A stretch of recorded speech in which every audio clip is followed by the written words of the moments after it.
The Committee on Homeland Security regarding oversight, investigations, accountability will come to order. The purpose of today's hearing is to examine areas of rampant waste, fraud, abuse of taxpayer dollars by the Biden-Harris administration's Department of Homeland Security. Without objection, the chair is authorized to declare the committee in recess at any point. I now recognize myself for an opening statement. Again, welcome to the Subcommittee on Oversight, Investigations, and Accountabilities, our very first hearing of the 119th Congress, titled Eliminating Waste, Fraud, and Abuse at the Department of Homeland Security, addressing the Biden-Harris administration failures. I'm honored to be the chairman of the subcommittee, to be joined by my colleagues, distinguished guests, and experts. I also congratulate Ranking Member Thanedar for his new role. There's a lot of work that we'll be doing in this Congress, and this subcommittee is excited to be on the forefront of assisting in the reformation of the Department of Homeland Security. We'd also like to thank full committee ranking member Benny Thompson for joining us today, who I know is not here. I don't see him, but he'll be here shortly. For too long, the federal government has spent money on programs, contracts, and grants that do not promote the interest of the American people. For 4 years under the Biden-Harris administration, we've all watched taxpayer dollars entrusted with the Department of Homeland Security become subject to waste and abuse. There is no doubt that inefficient and effective use of taxpayer resources undermine our national interest. Under new leadership in the last 2 years in the House, under Republicans taking the majority, this oversight subcommittee did press hard for transparency, offered the Biden-Harris administration solutions that fell on deaf ears. The GAO, the Government Accountability Office, the Office of Inspector General, have also remained providing many recommendations that could have saved taxpayer money and assist the department in mission success. For the last several years, nonprofit organizations like the Heritage Foundation, America First Legal, the Council to Modernize Governance, who will join us today on the second panel of witnesses, have demanded transparency and accountability, but were consistently stonewalled by the government. Today, we will examine some of the rampant waste, fraud, and abuse at the Department of Homeland Security that occurred under the Biden-Harris administration and evaluate solutions. We must defend against such waste, hard-earned taxpayer resources. Failures of the Biden-Harris administration are staggering because the previous administration refused to enforce immigration law. Our American sovereign borders have been in chaos. From 21 to January of 2025, 4-year period, U.S. Customs and Border Protection counted more than 11 million illegal aliens nationwide. Most of these 11 million illegal aliens were released and provided shelter, food, plane and bus tickets, cell phones, and cash by non-governmental organizations known as NGOs who receive billions of American taxpayer money.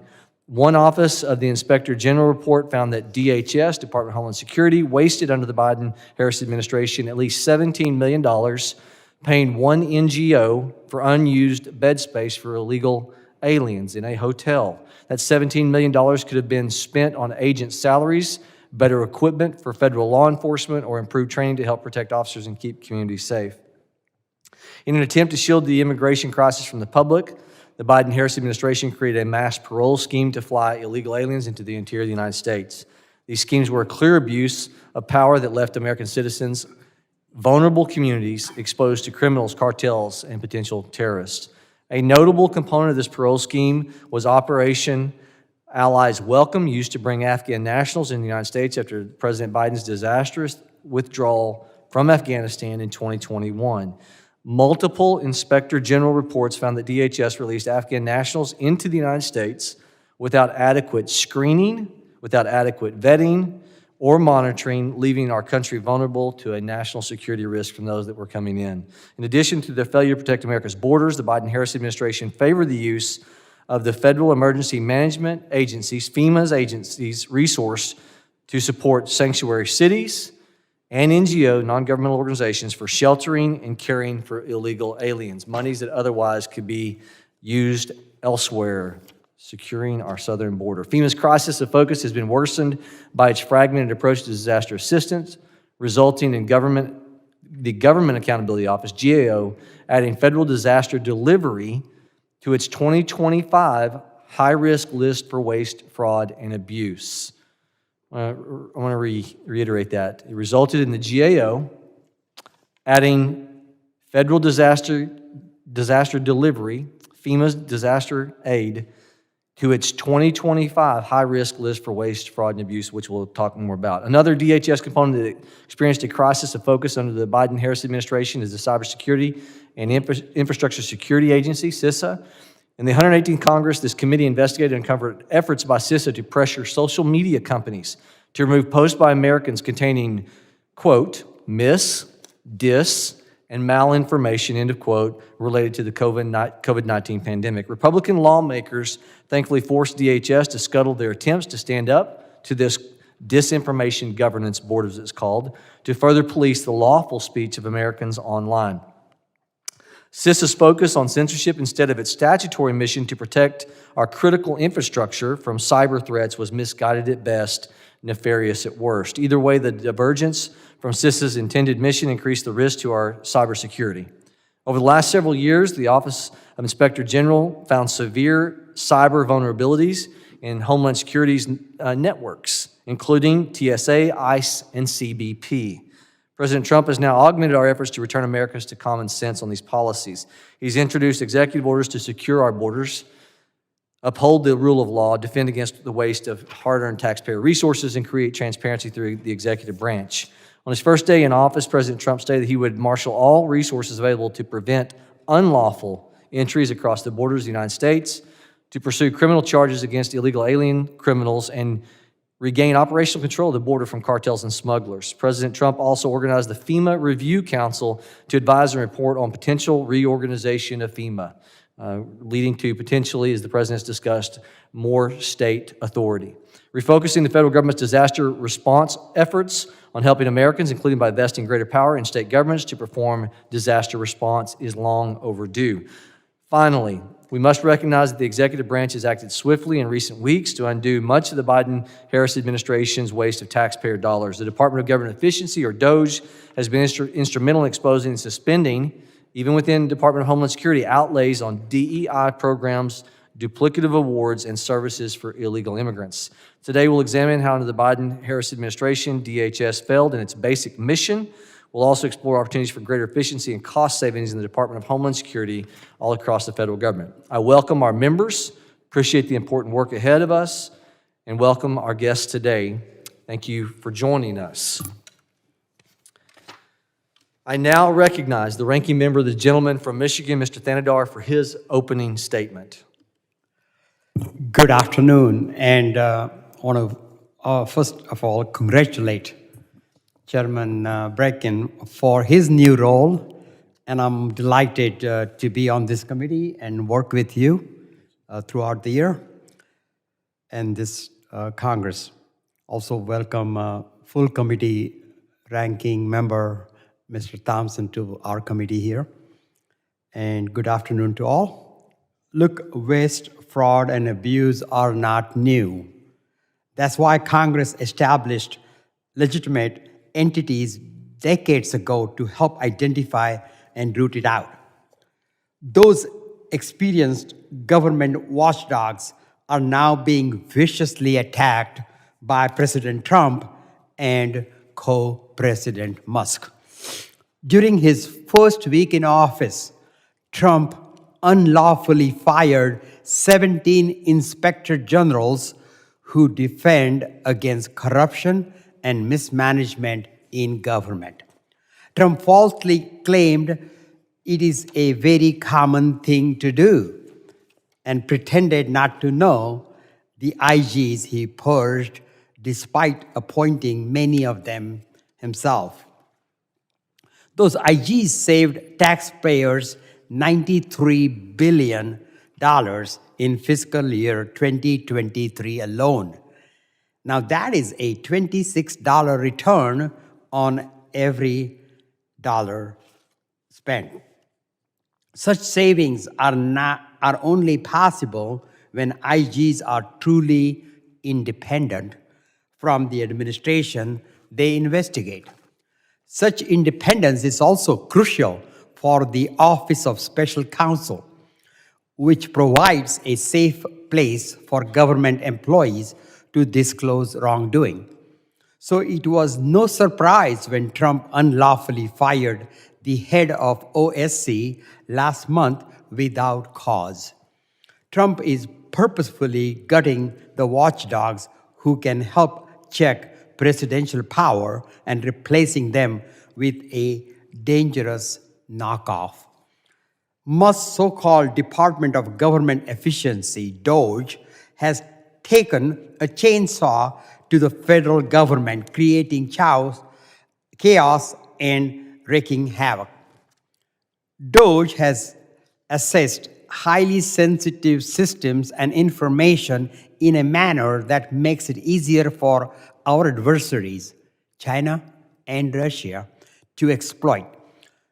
DOGE has purged the government of dedicated civil servants, including thousands of national security employees who help collect intelligence and protect our country from terrorist attacks.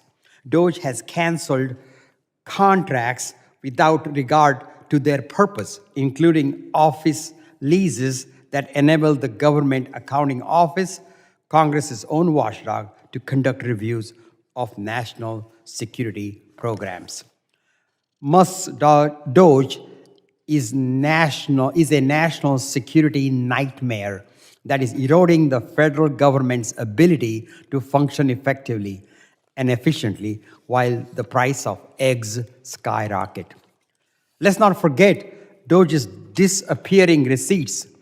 Musk's financial savings claims are riddled with math errors, accidentally canceled contracts, and contracts canceled by the Biden administration. If this administration was serious about fighting waste, fraud, and abuse, it would be supporting the legitimate, independent agencies that exist for that sole purpose. It's time to end the failed DOGE experiment and restore power to the entities Congress entrusted to root out waste, fraud, and abuse. With that, I yield back, Mr. Chair. Thank you, Representative Thanadar. I now recognize the full committee ranking member, the gentleman from Mississippi, Mr. Benny Thompson, for his opening statement. Thank you very much, Mr. Chairman. Mr. Chairman, my Republican colleagues are clearly obsessed with President Biden. They investigated him last Congress and turned up nothing. They tried to impeach him and turned up nothing. And now that he's out of office, they just can't get him out of their heads. Perhaps it's because the Musk-Trump co-presidency and DOGE are unpopular. Musk and DOGE are so unpopular that my Republican colleagues are here today pretending that Joe Biden is still president so that they can have someone to beat up on for their failures. But just in case my colleagues across the aisle don't get it, let me make it clear to you. Republicans are in charge here in the House. Republicans are in charge over in the Senate. Republicans appointed justices who control the Supreme Court. And your orange Jesus is in charge of the White House. Republicans on this committee want to have a hearing to air their grievances about the Biden-Harris administration because under the Trump-Musk administration, planes have been crashing out of the sky, the price of eggs has skyrocketed, tens of thousands of Americans have lost their jobs, and Russia and China are celebrating. If Republicans really want to combat waste, fraud, and abuse, they should be laser focused on overseeing Elon Musk's Department of Government Efficiency, which is a cheap knockoff of congressionally mandated watchdogs. Elon Musk's DOGE not only is redundant, but also is a direct threat to the Homeland Security. It must be stopped. Because Elon Musk's DOGE illegally dismantled USAID, food is rotting in the warehouses instead of feeding starving children overseas. That is waste. It is also a national security risk. Why? Because hungry nations won't go hungry for long. Our global adversary, China, will be right there to feed them, and China won't be there out of the goodness of their heart. Elon Musk laughed during a cabinet meeting as he described how Doge accidentally cut Ebola funding, which is necessary to prevent the ravaging disease from becoming a pandemic and killing people here in the United States. Elon Musk froze Homeland Security grants that Congress authorized to help nonprofits prepare for a terrorist attack. Elon Musk unvetted Doge delinquents have accessed sensitive federal information and fed sensitive data into unsecure artificial intelligence software that China and Russia are sure to exploit. Pursuant to a demand from President Trump, the CIA shared the name of every single person hired at the intelligence agency over the last 2 years. The message went to an unsecured email address at OPM, the same agency that was previously hacked by China. At the same time, the Trump-Musk administration has fired thousands of federal employees, including veterans, people working in national security, and hundreds of DHS employees. Who does that benefit? It surely doesn't make the United States safer. Russian and Chinese spies are targeting recently fired federal workers with security clearances, and I can guarantee you that those foreign spies are targeting the young, inexperienced Doge employees who have unfettered access to the federal systems and classification information. The Trump-Musk administration has created a national security nightmare, and my Republican colleagues are sleepwalking right into it. Make no mistake, Elon Musk Doge is a homegrown threat, and it's time for the other side to wake up. Mr. Chair, I yield back. Thank you, Ranking Member Thompson. Other members of the committee are reminded that opening statements may be submitted for the record. We are, as a committee, pleased to have a panel of government witnesses before us today on this important topic. I ask that our witnesses please rise and raise their right hand.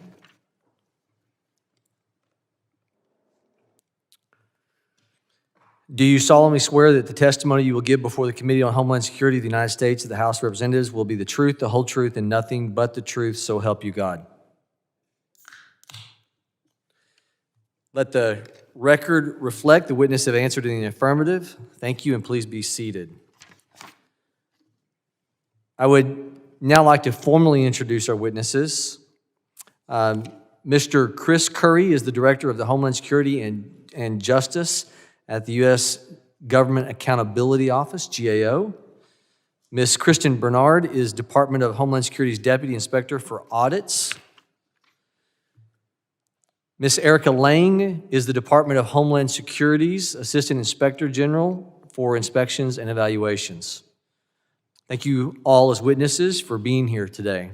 I want to now recognize Mr. Chris Curry for 5 minutes for his opening statement. Thank you very much, Mr. Chairman, Ranking Member Thanedar, Ranking Member Thompson. It's an honor to be here today to talk about GAO's work on the Department of Homeland Security.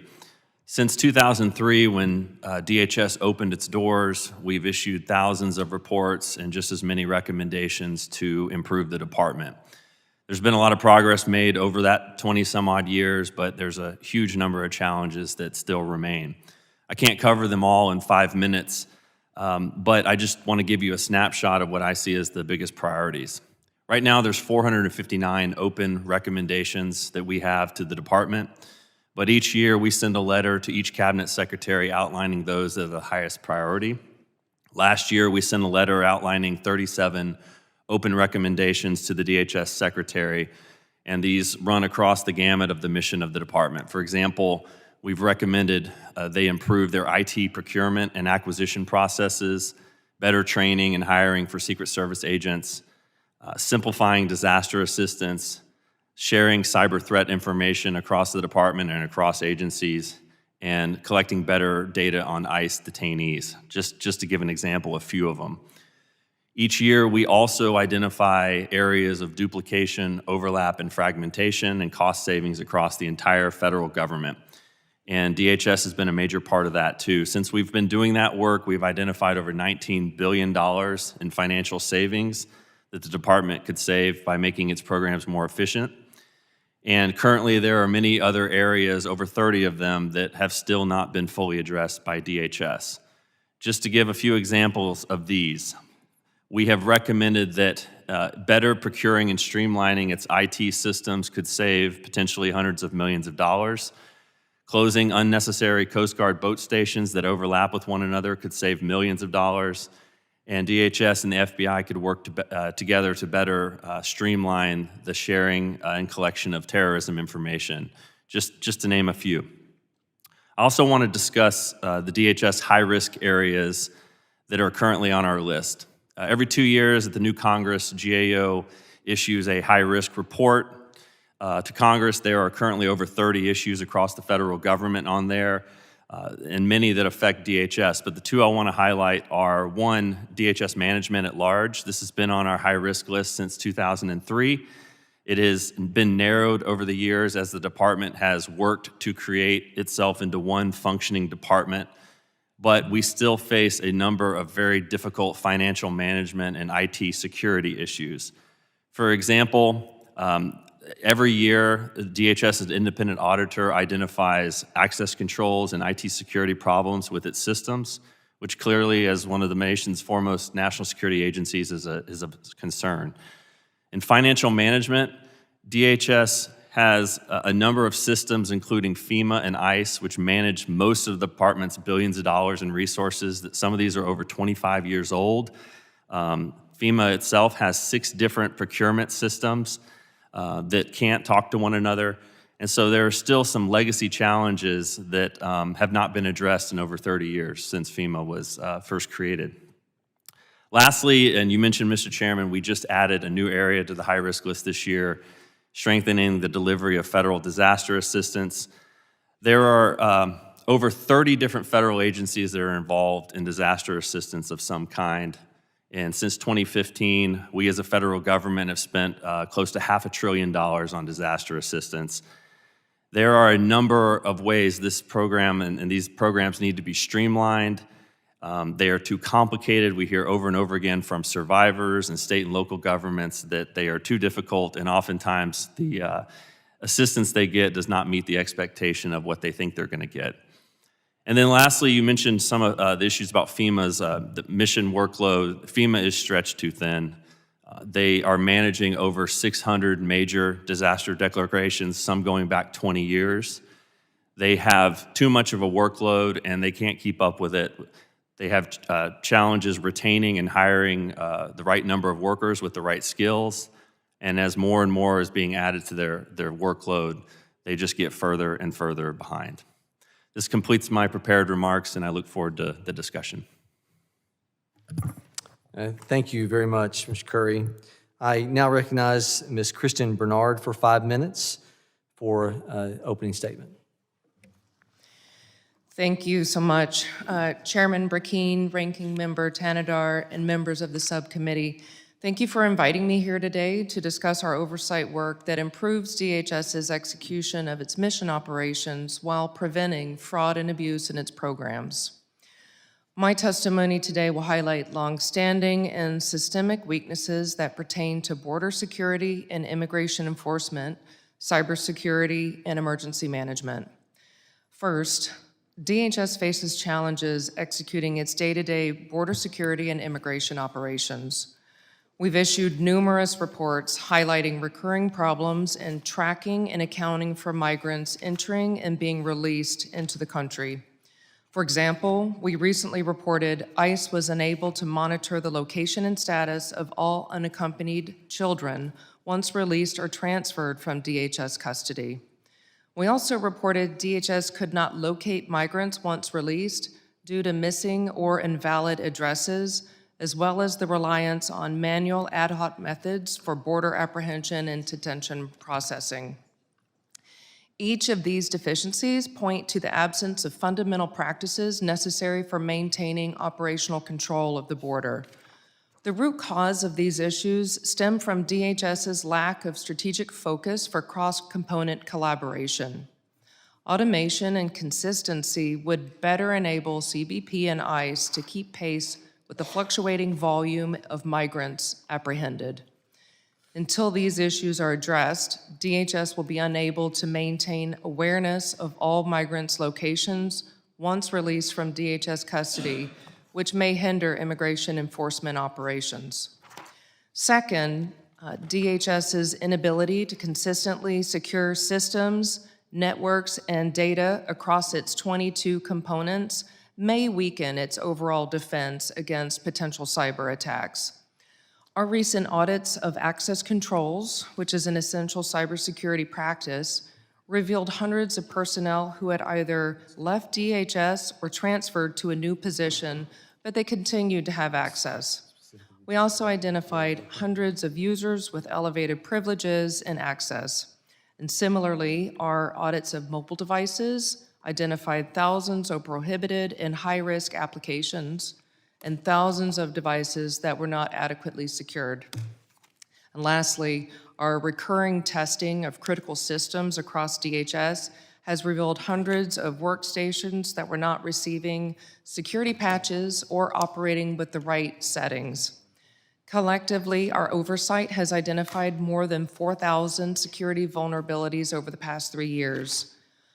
But I will note, our recommendations have prompted swift action by DHS in the area of their cybersecurity posture. They've made continuous improvements and quickly remediated vulnerabilities. And I credit this to our in-house automated testing capabilities and methodologies that enable us to provide results before the audit concludes, as well as to our strong partnership with DHS officials who are responsible for implementing and overseeing cybersecurity practices. Third and finally, I will highlight our continued work to help improve FEMA's administration of disaster programs. While FEMA has certainly faced an unprecedented number of natural disasters and a global pandemic, it continues to operate in a manner that is not conducive to the scale or complexity of its current environment. We continue to identify astronomical amounts of questioned costs, totaling $12 billion in the last 3 years. And earlier this year, in fact, we notified FEMA and Congress of our findings, totaling $7 billion in funds that could have been put to better use due to the delays in closing out disaster programs. The results of our work demonstrate our dedication to promoting the integrity, efficiency, and effectiveness of DHS programs and operations. But we do remain concerned that until the department fully addresses recommendations for improvement, its components may be hindered to achieve these essential mission functions that our national security and prosperity rely upon. DHS OIG remains committed to working with this subcommittee and DHS leadership and other stakeholders to promote transparency, efficiency, and accountability. And thank you for the opportunity to discuss our critical work, and thank you for Congress's support in enhancing our ability to promote accountability and deter fraud against DHS programs and operations. And this concludes my testimony. I'm happy to answer any questions you have. Thank you, Ms. Bernard. I now recognize Ms. Erica Lang for her 5 minutes of opening statement. Good afternoon, Chairman Brecheen, Ranking Member Tanadar, and esteemed members of the subcommittee. Thank you for the opportunity to discuss the Office of Inspector General's independent oversight of Homeland Security programs and operations. As you've heard from my colleague, our vital work ensures DHS is effective and efficient while safeguarding American security and taxpayer dollars. My testimony today will focus on my office's oversight of DHS's efforts regarding border security and immigration enforcement. First, I want to highlight OIG's body of work related to the resettlement of approximately 97,000 Afghan evacuees into American communities in 2021. We determined that approximately 11,700 Afghan evacuees independently departed U.S. military bases without assistance from resettlement agencies. Our review found DHS struggled to track who independently departed, and when these independent departures occurred. DHS also did not attempt to locate all evacuees who independently departed the bases to verify their compliance with parole conditions. We also examined DHS's processes for identifying and resolving potentially derogatory records of Afghan parolees and found this process was fragmented. Ultimately, the department did not have a process for monitoring parole expiration for individual Afghan parolees and had not designated a single component to monitor this parole expiration. Finally, we reviewed DHS's overall management of the evacuation efforts. We found the department met processing timelines for the limited number of asylum applicants from the Afghan population. However, it did not have a structure to support DHS volunteers for the effort, and the lack of direct funding and absence of clear authority affected the coordination of the resettlement process. I also want to discuss two key reports that point to specific weaknesses in the department's ability to maintain effective border security. First, in 2022, CBP apprehended and released an alien without providing information requested by the FBI's Terrorist Screening Center that would have confirmed the individual was a positive match for the terrorist watch list. This occurred because of CBP's ineffective processes for resolving inconclusive matches with the watch list. We determined that ICE also faced multiple challenges planning and conducting the alien's arrest. Second, we examined CBP's and ICE's processes for detaining and removing inadmissible travelers from a particular international airport. Between fiscal years 21 and 23, CBP released at least 383 inadmissible travelers from custody at that airport. 44% of them did not return for their removal flight. We found CBP did not have an effective process to track who failed to return for their flights and did not consistently transfer their cases to ICE for removal proceedings. Our findings that I've just shared point to weaknesses in processes, information sharing, resources, and technologies that affect the department's ability to effectively secure its borders and enforce immigration laws.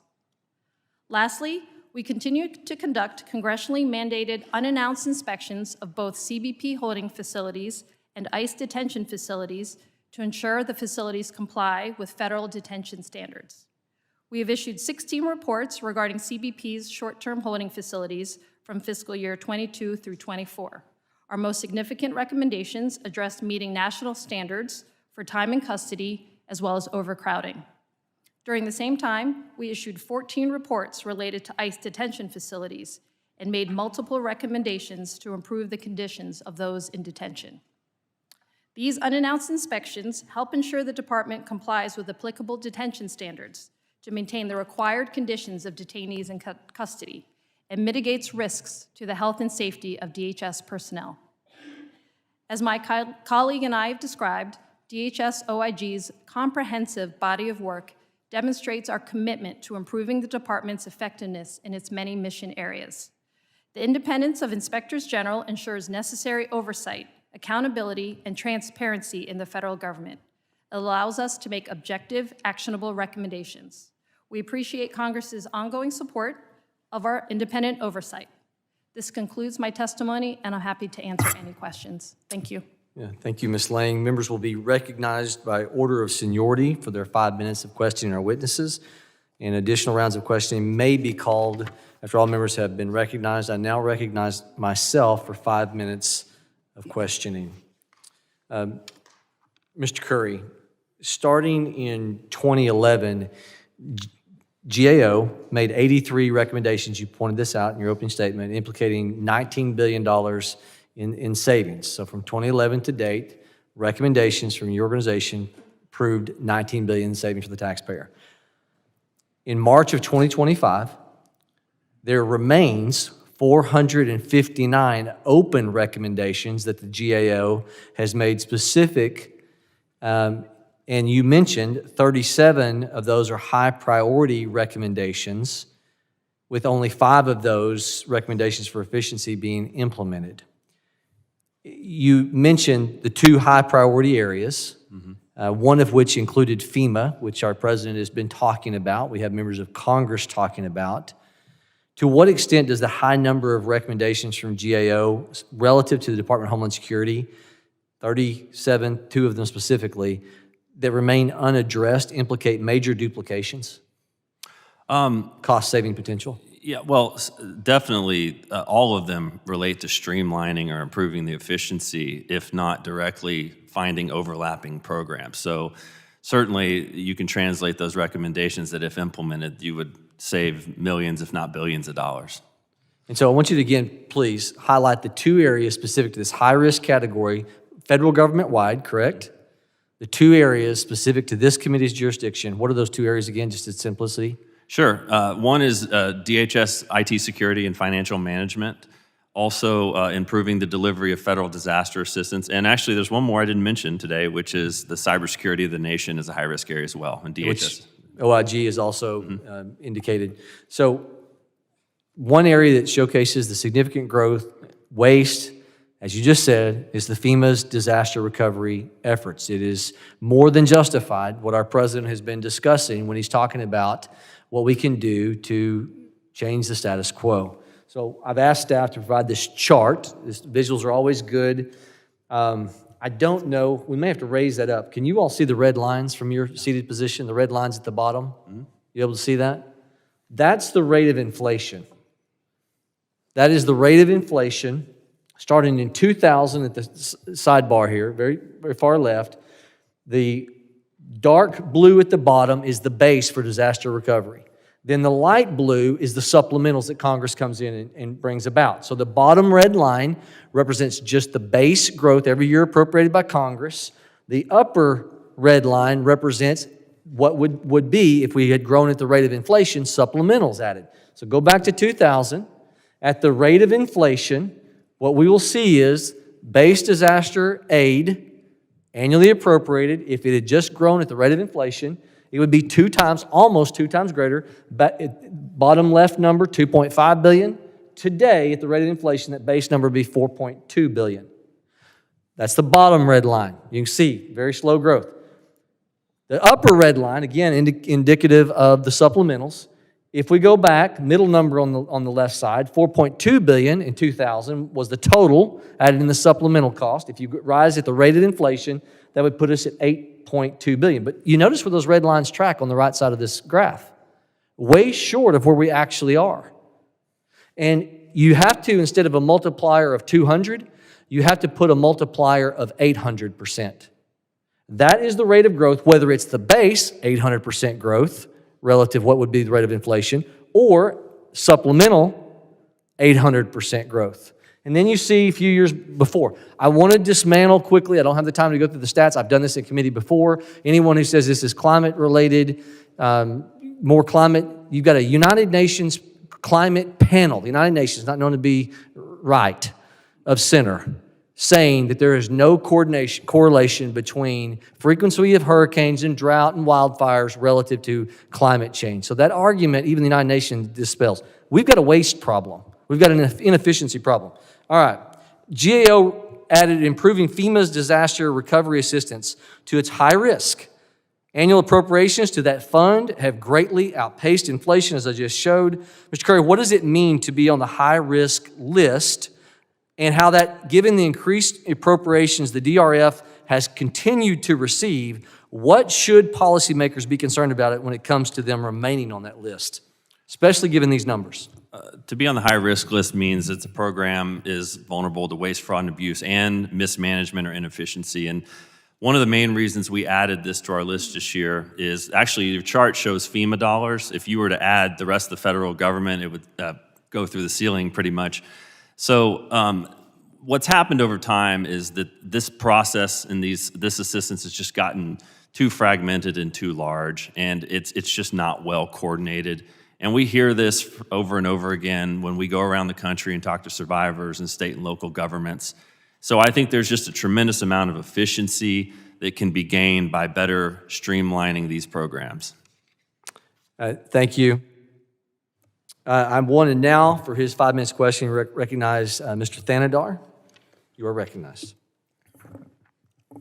Thank you, Chair. And thank you to our guest here. The Inspector Generals play a crucial role in combating waste, fraud, and abuse, and promoting efficiency and effectiveness in government programs and operations. However, they must adhere to integrity, objectivity, and independent standards. Previously, GAO found that a lack of transparency in DHS OIG's selection of work topics called into questions the independence of the organization. What changes, this is a question for Ms. Bernard and Ms. Lang, what changes has the OIG made to ensure transparency when selecting work proposals, and how does the agency ensure it is targeting the highest risk areas at DHS? Thank you so much for the question, and thank you for recognizing the importance of inspectors general. At DHS OIG, that is very important for us. We always want to make sure we're allocating our resources very wisely, especially recognizing we are overseeing a department with 22 components, over 260,000 employees worldwide. It's very important that we allocate our resources to address the highest risk. So I am really proud of our risk-based approach to make sure we are helping DHS accomplish its most critical mission areas and its most critical challenges. So we do have a recurring and repeatable framework for that. It encourages staff to consider project ideas from multiple sources, internally and externally. Okay. My question here also is, will you commit that the OIG's audits, evaluations, and investigations of the Trump administration will meet integrity, objectivity, and independence standards and help ensure DHS operates within the law? Yes, I can assure you we will continue conducting our oversight work in accordance with our statutory authority. We will remain independent and objective and will continue to follow our auditing standards. And our work continues unabated as we currently are still working under our Inspector General, Dr. Kafari. Thank you. And my question to Mr. Curry is, for over 100 years, GAO has played a crucial role in enhancing the effectiveness of government programs and ensuring taxpayer money is well spent.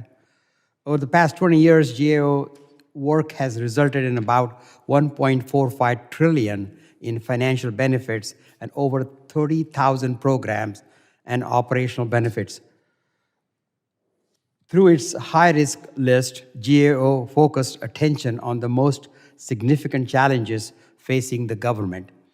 One such challenge is human capital, including skills shortage, a challenge DOGE does not seem to appreciate as it purges civil servants. What are the consequences of reducing the federal workforce using a sledgehammer rather than a scalpel? Well, you're correct. Many of the high-risk areas, and there's over 30 of them across all of the federal government that we've identified, are on the list because of some sort of staffing or capacity challenge. That means that either they don't have the right number of people to perform the mission or they don't have the right skills. So typically, what you do is you figure out what you want the government or the agencies to do and how you want them to do it, and then you figure out what sort of staff you need to do it. So obviously it's going to have some implications, but we don't know yet what exactly those will be. Thank you. And Ms. Lang, I didn't give you any time to respond, so if you want to take a couple, 30 seconds if you like. No, thank you. I think my colleague covered everything. Thank you. All right. Thank you, Chair, and I yield back. The gentleman yields back. I now would like to recognize the gentleman from Tennessee for his 5 minutes of questioning. Mr. Ogles. Thank you, Mr. Chairman. Ms. Lang, after the Biden administration's disastrous withdrawal from Afghanistan, Biden offered tens of thousands of Afghans passage into the United States. We all understand the desire to get known trusted partners to the United States, perhaps, safely after withdrawal. But there are also many hostile, violent people in Afghanistan. Did the Biden administration adequately vet Afghans before granting them parole? Ms. Lang. Thank you for that question. The screening and vetting of Afghan evacuees at the time was a subject of one of our reports. Kristen, I would like to, it was part Ms. of my Bernard, colleague's fine. work. Sure, yeah, I can take that. We did do an audit in 2022 to look at the screening and vetting of the Afghan withdrawals. We did, in our population, we did find that I believe it was 35 who were allowed to board a flight that hadn't been fully screened. And generally, we found that CBP did not always have accurate and complete data for conducting the screening of those evacuees. In some cases, they were just missing their identification. So, we didn't even have biographic information to screen. Since that time, the department has provided documentation that all of the evacuees have been screened, and that's something that we're still looking at now to validate.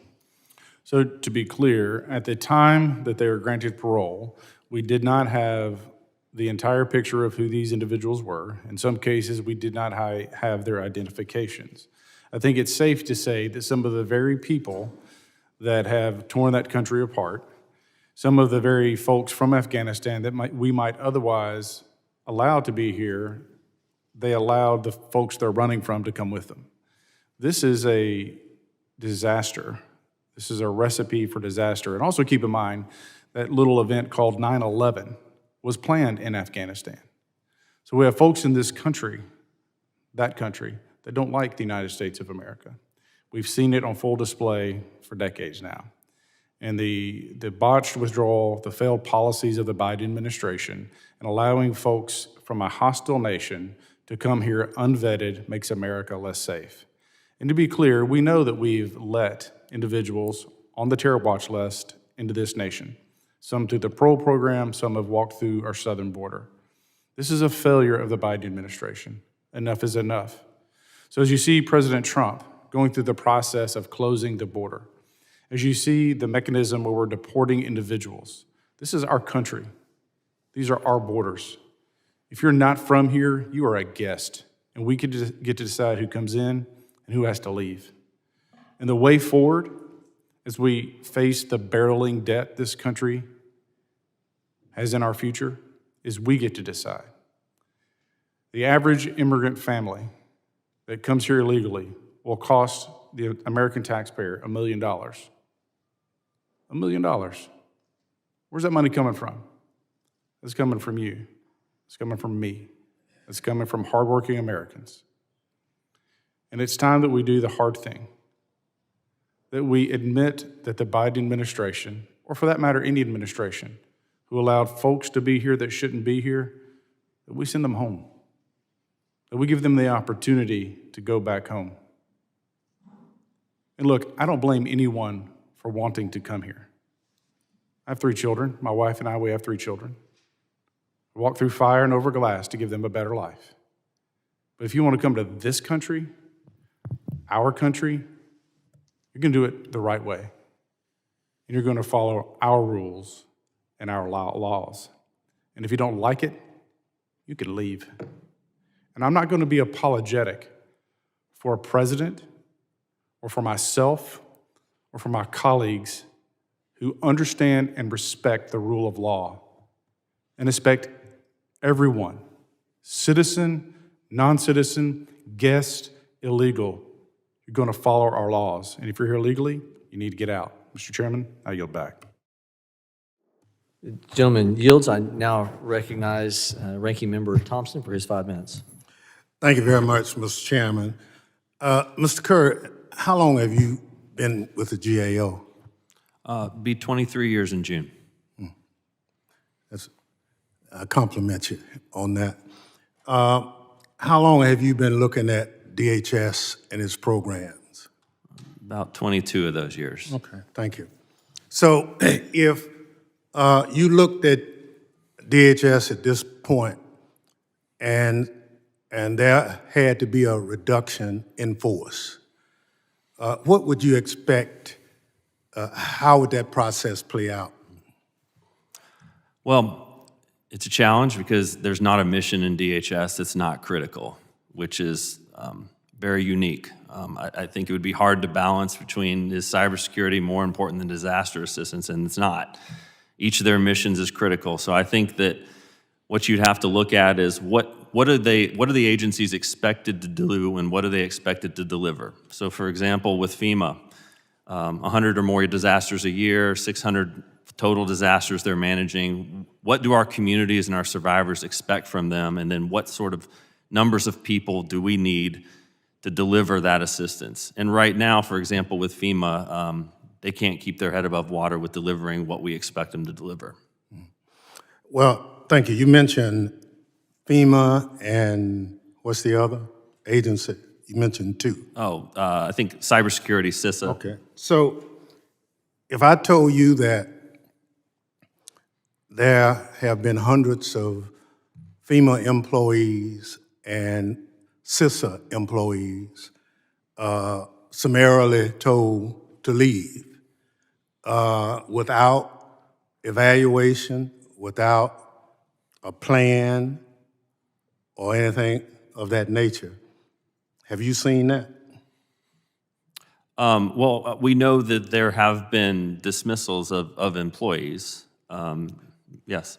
So are you aware of any kind of a reduction in force plan or dismissal plan for the employees that are currently being discharged at FEMA or CISA? I haven't seen any plan like that. I do know that some of these reductions have been based on for newer or probationary employees. That's about the extent of the grouping that I am aware of. Well, when you say probationary employees, define that for the committee. Well, that could be people that are new to FEMA, or it could be people that are new to their particular position. If I told you that there were employees who've been with the agency for 10 years, got promoted to another position, and all of a sudden they are considered probationary, is that consistent with normal personnel policies and procedures? Not normally. I'd want to know, where they work and what their actual performance was. That's an important part, their performance every year, and then also what specific area they work in to know whether that is something that would have an impact on the mission or not. So if I told you there are hundreds of employees at FEMA and CISA who've been discharged, who evaluations say they've been excellent employees.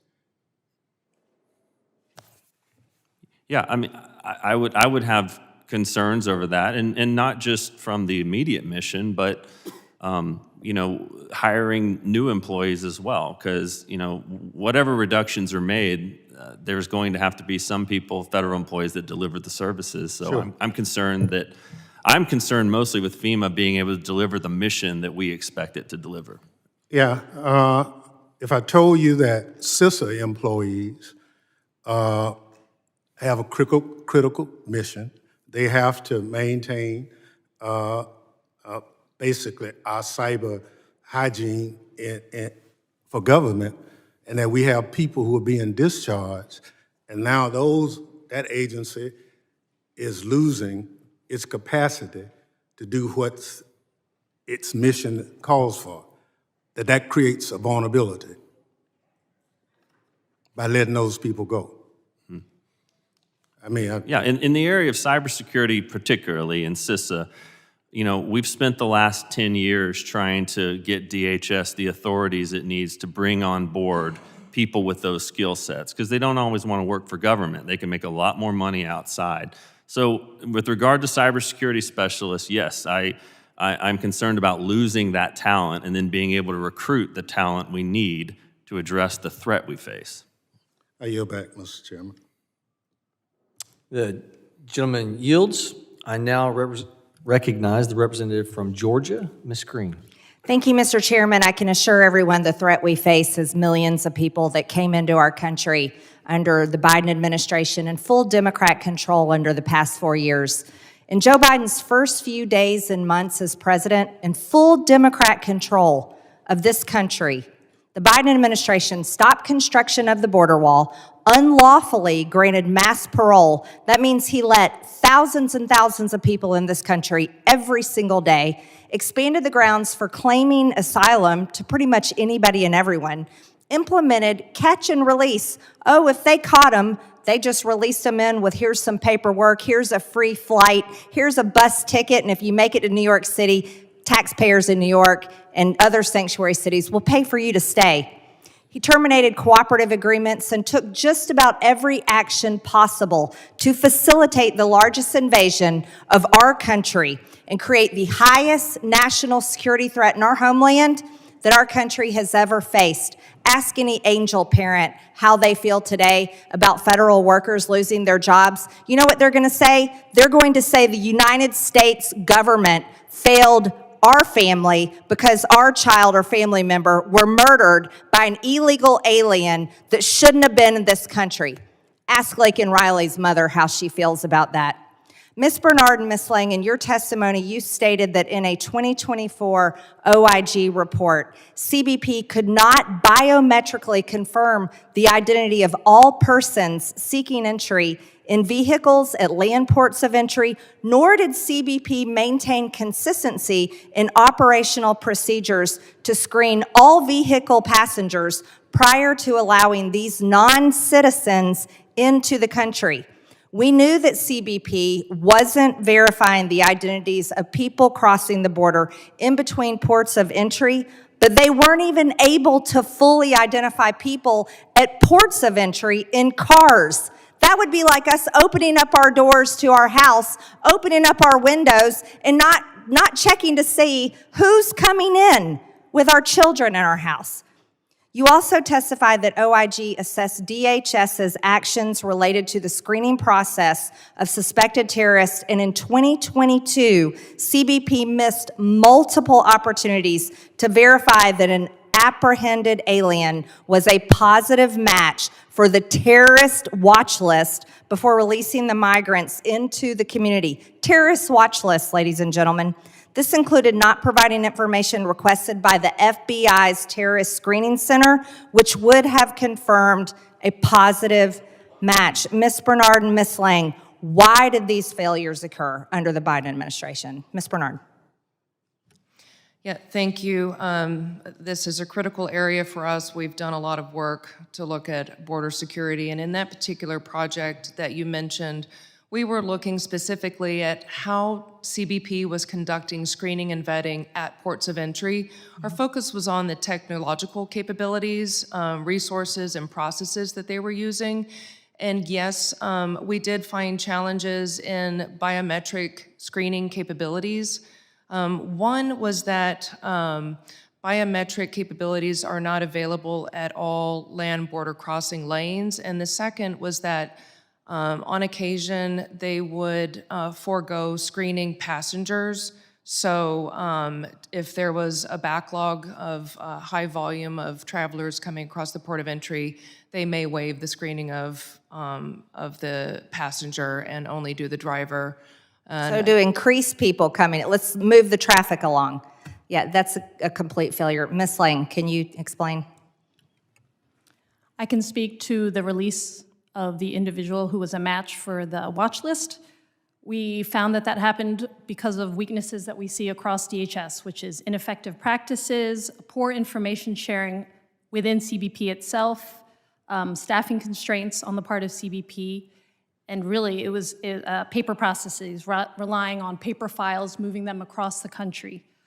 So if these vulnerabilities can be addressed, we did make one recommendation to the department about this particular case, but the recommendation can be used more broadly across their processes. Right, so these were the policies of the Biden administration, just to be clear. The Democrats had full control, and they allowed millions of people in the country. Mr. Chairman, President Trump and his administration is doing a great job. Tom Homan is leading as border czar and has reduced the crossings from thousands every single day to less than 300. This isn't about resources. This isn't about how many federal employees we have. This is a difference in an election, and this is what the American people voted for: border security and the promises that President Trump made. Thank you, Mr. Chairman. I yield back. The gentlelady yields. The chair now recognizes the representative from Illinois, Ms. Ramirez, for her 5 Thank you, minutes. Chairman, and thank you, Ranking Member. You know, it's our first Oversight Subcommittee hearing this Congress, very first one. And I find it really ironic that we're discussing waste, fraud, and abuse when you have an unelected civilian like Musk and Trump who are actually gutting every single tool that DHS has to actually address waste, fraud, and abuse. I mean, just think about it. One of the very first actions from this administration that the gentlelady from Georgia loves to brag about, was to fire 17 inspector generals. And since many of my colleagues seem to be confused about the role of an inspector general, well, let me go ahead and remind them. Their mission is to provide objective oversight to promote the economy, efficiency, and effectiveness and integrity of our agencies. Since those firings, the administration has been on a rampage of terminations and fork-in-the-road emails to gut the federal workforce. Their objective, let me be clear, replace impartial, independent federal employees with Musk, it has to be Musk first, Trump loyalists. On top of all that, Trump puts a billionaire who, by the way, gets $8 million a day in government contracts, significant conflict of interest, I'd say, and numerous complaints and open investigations in charge of waste, fraud, and abuse. Come on, y'all. It's the fox guarding the henhouse. And then you add illegal impoundment, funding freezes, extreme budget cuts, and you have a recipe for more abuse. Trump's billionaire friends getting contracts and payouts on the back of working families and veterans that we all represent. So you see how it's hard for me to reconcile that the chaos of illegal firings, the irresponsible handling of conflicts, the defunding of congressionally authorized services is a credible way to approach handling waste, fraud, and abuse. You see, I too want to see an end to the misuse of funding and abuse of our agencies, and especially within Homeland under this secretary. But from where I'm sitting, the biggest culprits of waste, fraud, and abuse are sitting at DOJ and in the White House.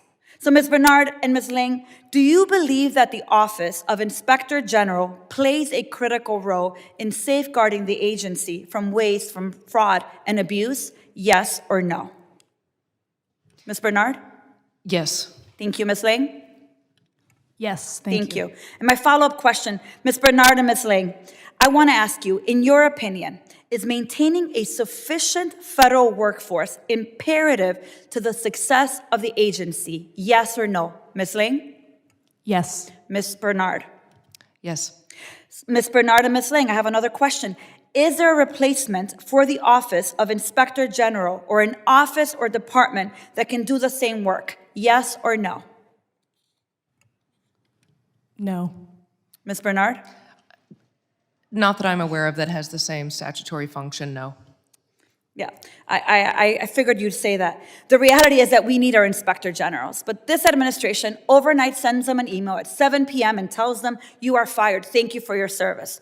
This is the same administration that wants to talk about accountability. So I want to pivot quickly to the importance of maintaining a sufficient federal workforce. Mr. Curry, the GAO's testimony states that you found that FEMA had an overall staffing gap of about 35% across different positions at the fiscal year of 2022. What are the possible consequences if DHS does not properly staff up?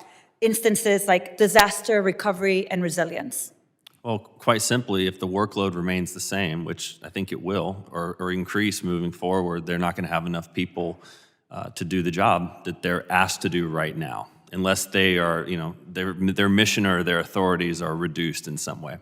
So, Mr. Curry, we here say that we care deeply about the American people, our constituents. I have colleagues here that do everything they can to go after immigrants. But the reality is that this administration here is talking about cuts when we know that we need these funds for disaster recovery and resilience, and not having the workforce actually makes it impossible for us to be able to deliver those services. Let me close by saying this. As a member of this committee, especially this subcommittee, my responsibility is to ensure that we are in fact conducting oversight. And the reality that is that Trump is the president right now, that The Republicans have the House and the Senate, and so therefore we're going to have to do some internal assessment of how you are functioning, and especially today, given the unethical and illegal actions coming from billionaire bosses. Because I'm clear that maintaining independent oversight and accountability tools are critical for the health and success of our agencies and for the American people. And I want that to be on the record. With that, Mr. Chairman, I yield back. Representative Yields, I would now like to recognize for 5 minutes of questioning the gentleman from North Carolina, Mr. Knott. Thank you, Chairman. Witnesses, thank you all for being here. Rather than take up most of the time with speaking, I would love to go in and ask some questions about the previous 4 years and the border disaster that I saw firsthand. I want to start with Ms. Lang. One of the OIG reports under the Biden administration described the screening and the vetting implementation as soiled. Are you familiar with that report or the vetting procedures that seem to have been, I would say, deficient during the previous administration? I'm going to defer to my colleague, Ms. Bernard. Ms. Bernard? Screening and vetting. If that is referring to our 2023 report, and I'm guessing that it is on port of entry, screening and vetting, yes. Are you familiar? What led to that conclusion? So, in that particular report, like I said a moment ago, we were looking at the technology and the processes that CBP and ICE are using at ports of entry. And, one common theme that we see in that report and time again is just the lack of situational awareness. There's a lot of, as Ms. Lang pointed to earlier, there's a lot of manual procedures, data inaccuracies, and other lags in getting information from partners that can just reduce situational awareness. Every land port of entry is different, has different technological capabilities and infrastructure. So, Is there a system that could have facilitated appropriate screening of 11 million encounters at the border? I think there's a lot of nuances to that question, but it all goes back to volume, right? And DHS has certainly struggled to keep pace with the volume. Do you know where the decisions were made to allow or to facilitate the number of illegal immigrants at the border or to admit them? Was that in the White House? Was it the DHS boss? Who made those decisions? I think that would be a combination of DHS guidance and federal regulations at the time. Okay. Was there ever any discussion about limiting the number of inflows so that we could vet them more thoroughly? We wouldn't get involved in those policy decisions at the Inspector General's office. That would be for DHS. Okay. Ms. Wang, were you familiar with any discussions that went on about limiting the number of people who were coming into the country? No, I'm not familiar with that. Thank you. Okay. Mr. Curry, in regards to your role in identifying how the department functions most, I would say, with the highest level of functionality, were you aware of any discussions with leadership, the White House under the Biden administration, about limiting the number of illegal immigrants who were coming into the country? No, sir. Okay. Were there any concerns that were relayed to the administration about, we have terrorists coming in, we have drug dealers coming in, we have human traffickers coming in. There are people that want to harm this country coming in because it's a sheer volume. We miss some of them. Were those concerns relayed to your superiors and to the folks in the White House? Well, in our work, we've certainly done a lot of work over the last 4 to 5 years on CBP's role at the border and the processing, and certainly the influx has had an impact on CBP's mission and the number, for example, the number of staff they need to process all those people. So from that standpoint, we've assessed those aspects. Can CBP process 11 million people, known encounters? I submit there's more than 11 million people that crossed over, but is that a feasible ask to say, CBP, you need to process 11 million people in 4 years? Well, traditionally, they've been very short-staffed and struggled with hiring, for example. It's been a big problem to meet the numbers they need in general, so it's been a huge challenge. So is the agency able to facilitate 11 million people coming into the country? Can you facilitate vetting? Can you know with confidence these people are not a threat to the country? Well, honestly, I'm not sure about the exact number of 11 million and what they could do. I can just tell you that based on our work, that we know that they've struggled to meet their mission for a long time and hire the number of people they need in regular times, let alone when there's a surge. In regards to the number of employees that you think CBP needs to secure the border and to effectively protect the homeland, how many more people do you think you need? I don't have the exact hiring targets at the tip of my tongue right now. CBP does set a target of what they need, and I know that they've had challenges meeting that and hiring enough agents. We've done a lot of work on that. Part of the problem is the process. Yep. It's like a multi-year process. To hire somebody? Yeah, at CBP, it's particularly challenging, and that's been something DHS has been trying to address for quite some time. Okay. Mr. Chairman, I yield back.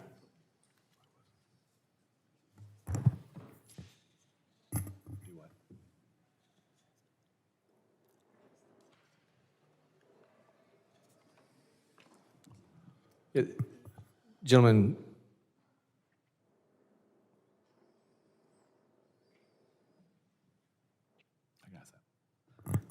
if it's okay with the committee, can he ask a follow-up? Yes. A few extra questions? Yes. In regards to the, going to the portion of disaster relief to the states, Mr. Curry, is there anything that GAO can do to assist the President's Council in terms of research on returning power to the states and disaster recovery? He's mentioned block grants. He's mentioned giving money more efficiently to the states. Is that something that you would have interest in doing? And if so, what kind of recommendations would you give us to assist in that regard? Yeah, we haven't been contacted by the council yet, but we've been reporting on this for a number of years. We did a report a couple years ago. We had 10 major options for reforming this system, which, by the way, has been a problem for many years. When you say this system, what? The disaster recovery system. I call it the system because it's 30 federal agencies, including FEMA. It's this big, large bureaucratic sort of soup of agencies that all provide assistance. And what we've found over the years is that it's too complicated is the bottom line. And so we have a number of options we've laid out. For example, one is federal government providing less assistance and getting involved and maybe not getting involved in the medium and smaller disasters and letting the states manage those. Another is changing the grant structure. Right now we have FEMA's grants are some of the most complicated in all of government. Like I said, some of these disasters are 20 years old. Hurricane Katrina is still an open disaster. FEMA is still writing checks and obligating funds for Hurricane Katrina. So getting out of the business of that so they can focus on response near term is another option. So, but there's many other options too. Is one of the perverse incentives of FEMA and your department is, I would think, is it disincentivizes states and local governments from having their own types of creativity or outlets in terms of dealing with disasters. Is that Absolutely. fair? I mean, they know they can rely on the federal government. For example, a few years ago, we looked at states, how many states have a rainy day fund for disasters, and very few do, because they told us outright that if something is bad, then they'll have the federal government pay for it. So, Right. For sure. I would just go down the list. If you all have any suggestions about how to more efficiently and effectively respond, I'd love to hear it from you, Ms. Bernard or Ms. Lang. Yeah, I would just add to what Mr. Curry said. There is a lot of bureaucracy in FEMA, and something that we've seen over not just the last 4 years, but certainly in the 20 years I've been here, is FEMA really struggles with operational efficiency. There are a lot of partners involved, and they also struggle with just making sure that they're collecting sufficient documentation. It's a heroic effort to review just the sheer volume of transactions that they're dealing with, and so they have a lot of different options for reviewing payments as they go along or reviewing a sample of payments, and that's just something we see time and again. It's the more transactions they're dealing with, the more opportunities there are for potential fraud or just misspent funds. And what's the source of the inefficiency? Is it the workload? Is it the workforce? Is it the process? I think it's definitely all three. Yes, all three. Mr. Chairman, I think my time's up. I yield back. Mr. Chair, I think the gentleman, go ahead. I would like to ask for unanimous consent to enter a statement for the record from the Council of Inspector General on integrity and efficiency that speaks to the value of the IG community. Without objection, so ordered. I thank the witnesses for their valuable testimony, members for your questions. The members of the subcommittee may have some additional questions for the witnesses. We ask the witnesses to respond in writing. Pursuant to Committee Rule 7E, the hearing record will be open for 10 days. The witnesses are dismissed, and the committee will be in recess for 5 minutes.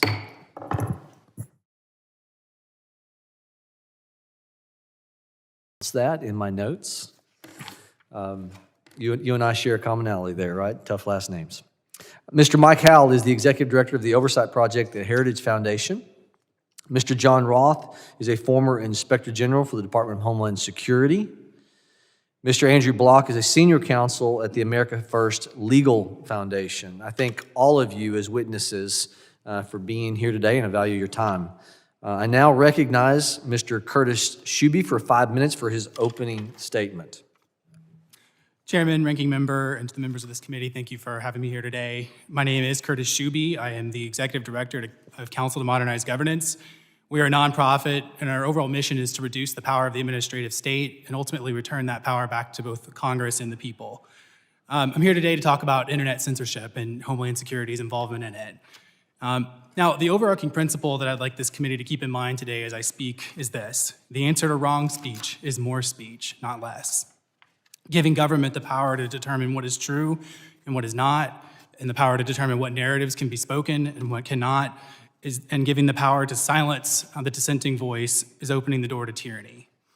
Now, I submitted some written testimony for this committee. I'd like to just give some of the highlights. We all remember back in 2020, election and COVID-related content was routinely marked as misinformation or malinformation or disinformation on social media. Sometimes it was given that little moniker saying that this is disinformation.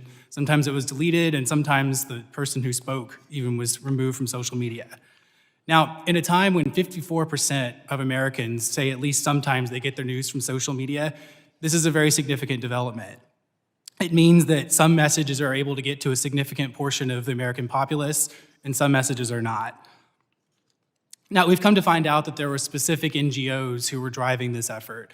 They had determined what messages were constituted MDM, misinformation, disinformation, or malinformation, and they would funnel that off into social media companies who would in turn delete that content. We've also come to find out that some government employees were involved in that during 2020, but as far as we can tell, leadership was not until President Biden took over. So I want to talk about CISA, which we think was one of the more abusive sub-agencies within this effort. So what CISA did, it was created in 2018. It was created to oversee the American infrastructure with regard to cybersecurity. But it took the term that was given in the statutory mandate, quote, critical infrastructure, and took that to mean cognitive infrastructure. So something that was meant for us, the US government, to oversee the tangible elements of our cybersecurity, they took that to mean it can censor American thought. Now, if CISA had begun to itself routinely identify content and report it itself, the American public would have had an outcry because we intuitively know that that would violate the First Amendment. What it did instead is it begun to fund these NGOs that had been driving this effort in the form of grants. The plan was to have the NGOs do the dirty work. The NGO would be the one to identify the content. The NGO would be the one to contact social media, and the government would have less of a hand in it.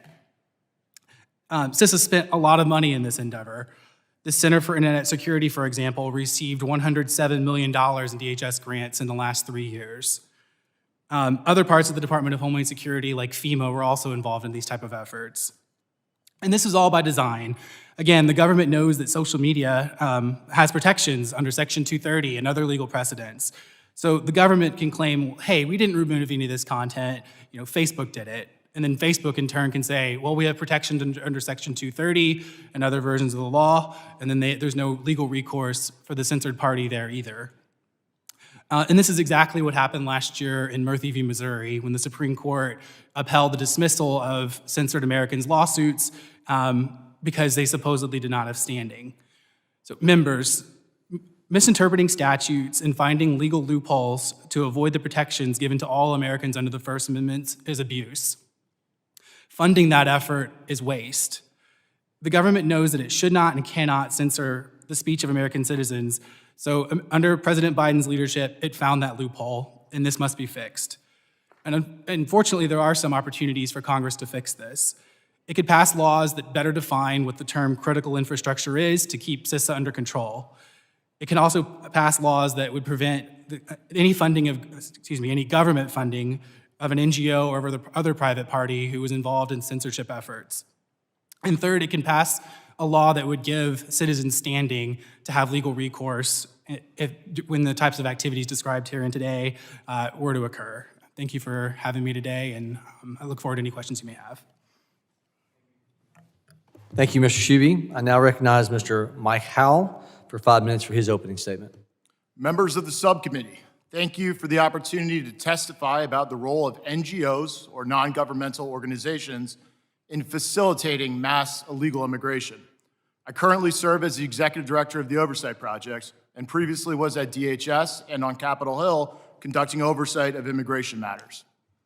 The United States of America is still reeling from the worst border invasion in its history.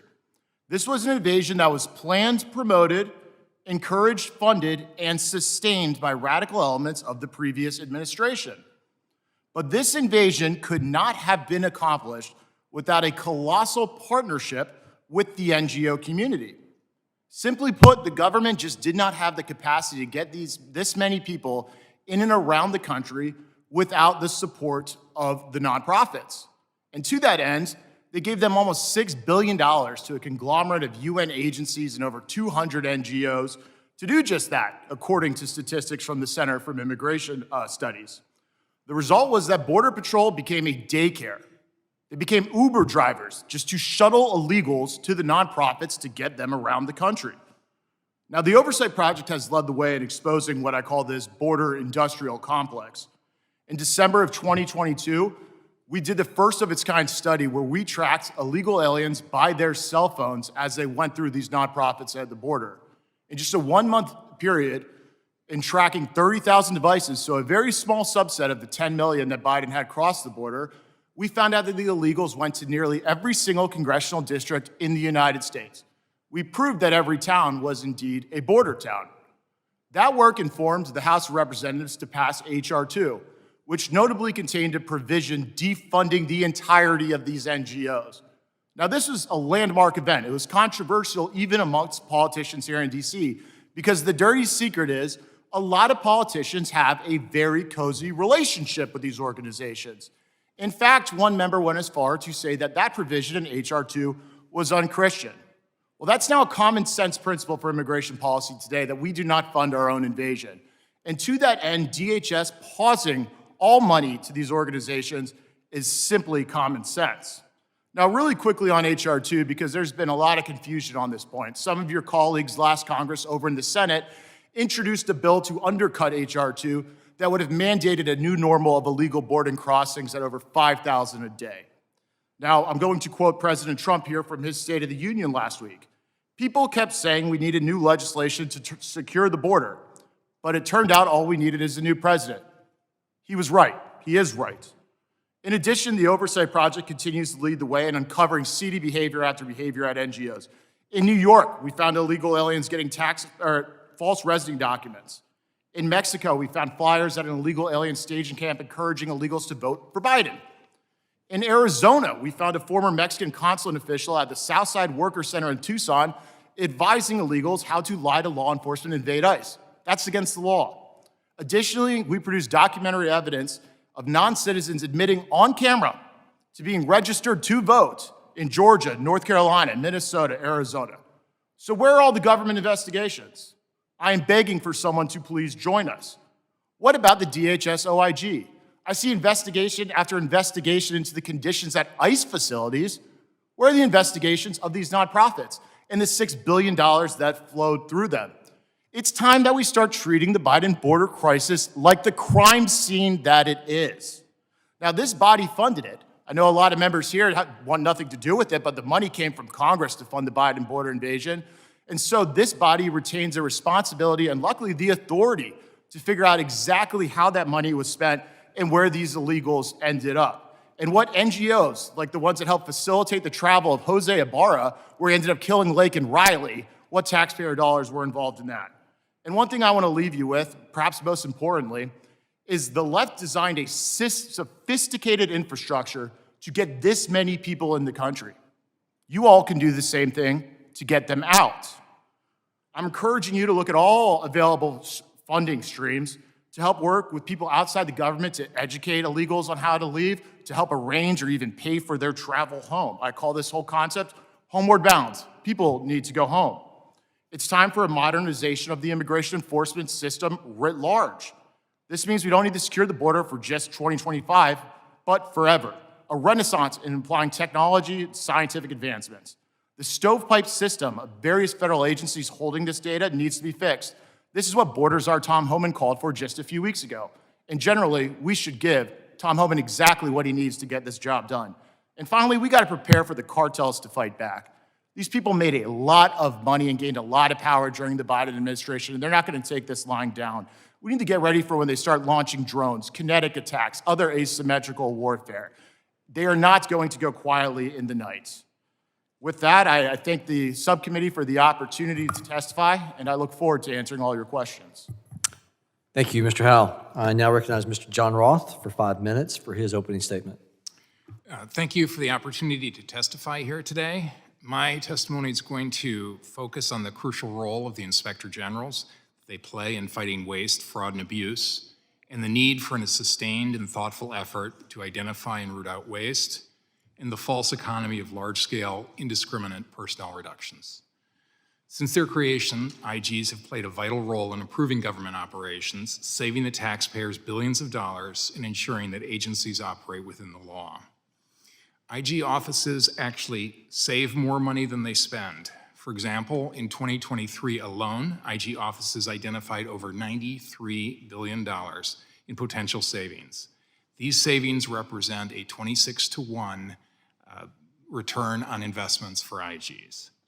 This is possible because IGs and their staff have the training and experience in audits, inspections, and investigations, are bound by their professional standards to be independent of the programs and operations they review, to make conclusions and recommendations only when well-founded and supported by the evidence, and to approach their job with the professional skepticism inherent in an auditor.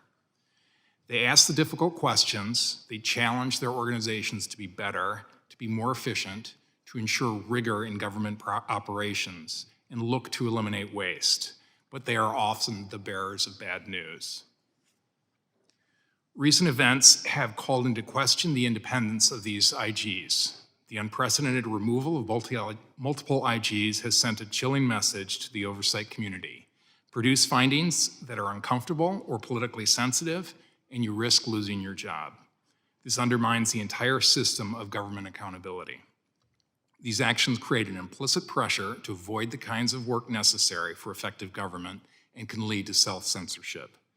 Even worse, it destroys the public and congressional confidence in the integrity, the accuracy, and the independence of findings that the IG does make. I applaud the administration's interest in combating waste, fraud, and abuse in government. My career was dedicated to exactly that proposition. But I believe that the administration has missed the mark in relying on the Department of Government Efficiency to identify and root out waste, rather than the mechanism that already exists, the Inspector General community. IG offices are well positioned to understand the specific operational challenges and risks within their agency. If the intent is to cut with a scalpel rather than a hatchet, the deep knowledge of the institution involved is necessary. Moreover, IGs are accountable both to Congress, this body, as well as the general public. IGs are required to submit written reports to Congress detailing their findings and recommendations, which are published, ensuring transparency and accountability.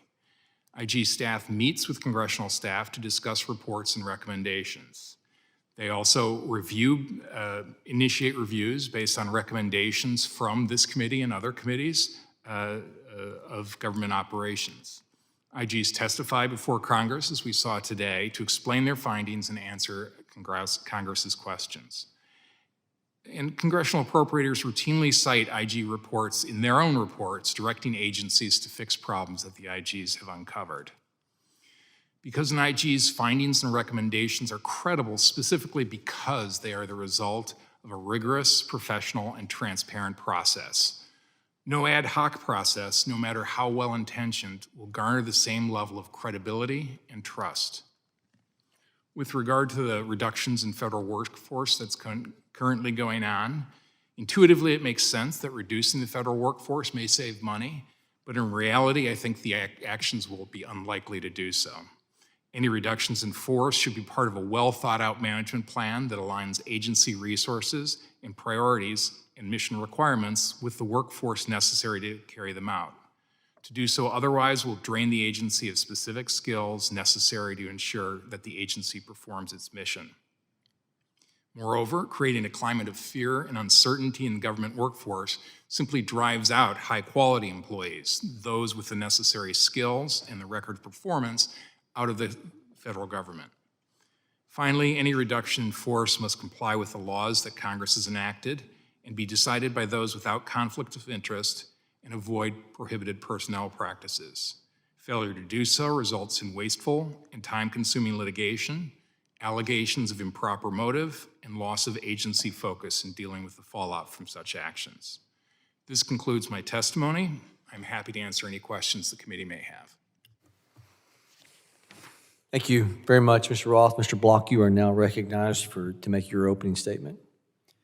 Mr. Chairman, Mr. Ranking Member, and members of the subcommittee, thank you for inviting me to testify today on the Biden administration's waste, fraud, and abuse at the Department of Homeland Security. We at America First Legal have spent the last 4 years educating the American public on this topic, and I'm honored to share some of our findings and results with you. The Biden administration's cavalier attitude towards the law was on full display in the way that it approached immigration policy, where, at the direction of President Biden and Secretary Mayorkas, DHS failed to faithfully execute the laws and even actively created barriers to law enforcement. Among the administration's many abuses, none is worse, in my view, than its abuse of the parole authority. Congress empowered the executive branch to use its discretion on a case-by-case basis in compelling exigent circumstances to temporarily admit otherwise inadmissible aliens when doing so is necessary for an urgent humanitarian reason or a significant public benefit. Yet from this limited, qualified, and individualized authority of last resort, the Biden administration created whole programs completely disregarding all of the constraints imposed by Congress and using it as a primary authority to indiscriminately admit millions of people. One of these programs was the CBP One app. Now, when you or I arrive at a border or a port of entry, we have to show our documents, whether it's a passport, a driver's license, a visa, or some other document showing that we are entitled to enter the country. But with the CBP One app, the last administration said forget all of that, and illegal aliens, lacking any basis or authority under the law to enter the country, were allowed to make an appointment, show up at a port of entry, and walk in the front door. It wasn't even catch and release, as Ms. Taylor Greene said. It was literally show up and walk in. According to Secretary Noem, more than 1 million people entered the country this way. AFL applauds DHS's announcement yesterday that going forward, they're going to repurpose this app for their removal efforts. Other parole programs, which I touch on in my more detail in my written testimony, are the CHNV, a program so rife with fraud that the administration actually paused it of its own volition for nearly a month, and the parole in place. Now, parole in place was particularly egregious, and AFL took the administration to court and won, stopping this program in its tracks. Through these 3 parole programs, the last administration attempted to bestow legal status on 2.6 million illegal aliens. For context, that is more than the population of 15 U.S. states and the equivalent of the population of the United States' 3rd largest city of Chicago. And where the Biden administration could not make an argument under existing law, it simply endeavored to rewrite the law. One such example is the 2022 Asylum Officer Rule, which gave USCIS asylum officers the duties of immigration judges. leading to AFL founder and president Stephen Miller at the time calling it the most extreme immigration regulation ever proposed. Last is the issue of interior enforcement. And while removals were statistically non-existent during the Biden administration, its attitude towards ICE was even more pernicious than that. Under the Biden administration, DHS implemented policies that proactively made it harder for ICE agents to take the routine enforcement actions against the worst of the worst. Under the ironically named priorities memo, for example, DHS required ICE agents to seek pre-approval from Washington, D.C. headquarters for every proposed enforcement action for almost all of 2021. Records obtained by AFL show how ridiculous this policy was, resulting in nearly 60,000 requests by field agents to do their job. This is 60,000 enforcement actions against gang members, cartel members, murderers, arsonists, traffickers, rapists, and violent individuals that were slowed down or delayed because trained ICE enforcement officers had to go to a desk, write out a justification, and get pre-approval from DC to do their job. The story of the Biden administration's DHS cannot be told without emphasizing just how wasteful and abusive its policies were of taxpayer resources. From willfully ignoring the law, to attempting to rewrite it, to actively erecting roadblocks to block law enforcement, every Biden-era DHS immigration policy can be categorized as waste, fraud, or abuse. Thank you, and I look forward to answering your questions. Thank you, Mr. Block. Members will be recognized by order of seniority for their 5 minutes of questioning. Additional rounds of questioning may be called for. All members have been recognized. I now recognize myself for 5 minutes of questioning. Mr. Howell, you encouraged Congress just a minute ago relative to the NGOs, non-governmental organizations, and what we could do in particular to having the Office of Inspector Generals look into the NGOs. I really am intrigued by that because I think it's something that committees are going to be lacking on if we don't do that. I think it's a great idea. So I'm going to take your idea, I'm going to pivot to a former lead official within the Office of Inspector General, Mr. Roth.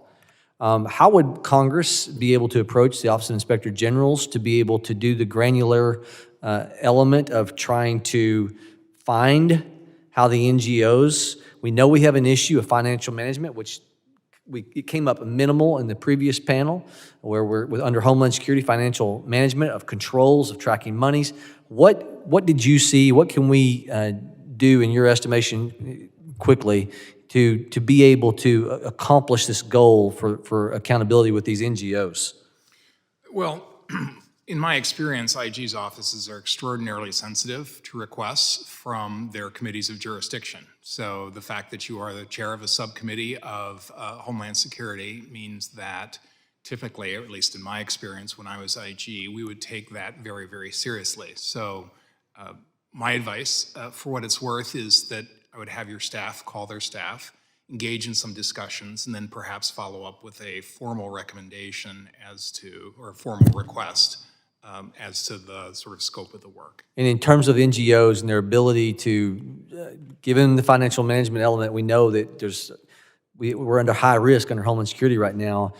Were you able to find things within NGO funding after it had been let to the NGOs that were on your radar screen when you were a part of the Inspector General's office? Not in the immigration context, we weren't. Okay. And, I am unfamiliar with the source of this funding to the NGOs, whether it was like a Department of Homeland Security grant or some other federal agency. Obviously, we'd only have jurisdiction over, that is, my old office would only have jurisdiction over sort of a Homeland Security grant. So I want to pivot back to you, Mr. Howell, because you're adding these NGOs into what you call the border industrial complex. And you mentioned that $6 billion were spent under the Biden administration that was specific to the NGOs. Did I understand you correctly on that? Yes. And that there are 230 different NGOs involved.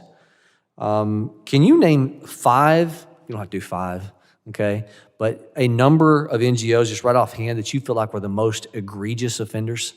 Right, so at DHS, there used to be a board that kind of oversaw the distribution of the funding, and on that board sat some of, we'll call them the name brand national charities, and those would include people like, Catholic Relief Services or Catholic Charities, USCCB, one variation of that, Lutheran Relief Services, Hebrew Immigrant Aid Society, all of these kind of mega organizations that play in the disaster space sat on that board that distributed money through a web of nonprofits. And I'm sure the number far exceeds 230, but there's a reason why the left did it this way. It's so that you couldn't get at who actually ended up with the money and how they spent it.